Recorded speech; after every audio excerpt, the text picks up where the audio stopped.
संजय उवाच दृष्ट्वा तु पाण्डवानीकं व्यूढं दुर्योधनस्तदा आचार्यमुपसंगम्य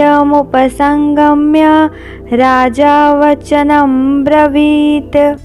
संजय ने कहा, हे राजन, पांडु पुत्रों द्वारा सेना की व्यूह रचना देखकर राजा दुर्योधन अपने गुरु के पास गया और उसने ये शब्द कहे। धृतराष्ट्र जन्म से अंधा था, दुर्भाग्यवश वह आध्यात्मिक दृष्टि से भी वंचित था।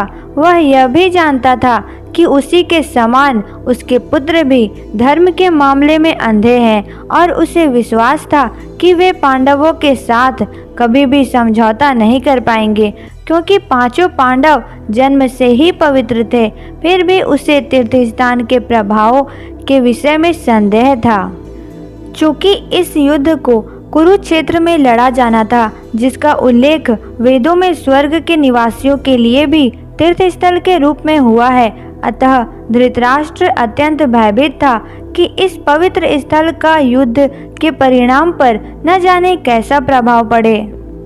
इसीलिए संजय युद्ध भूमि की स्थिति के विषय में उसके प्रश्न के मंतव्य को समझ गया, अतः वह निराश राजा को प्रोत्साहित करना चाह रहा था।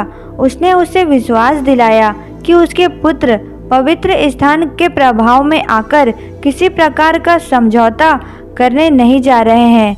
उसने राजा को बताया कि उसका पुत्र दुर्योधन पांडवों की सेना को देखकर तुरंत अपने सेनापति द्रोणाचार्य को वास्तविक स्थिति से अवगत कराने गया। यद्यपि दुर्योधन को राजा कहकर संबोधित किया गया है, तो भी स्थिति की गंभीरता के कारण उसे सेनापति के पास जाना पड़ा। अतएव दुर्योधन राजनीतिज्ञ बनने के लिए सर्वथा उपयुक्त था।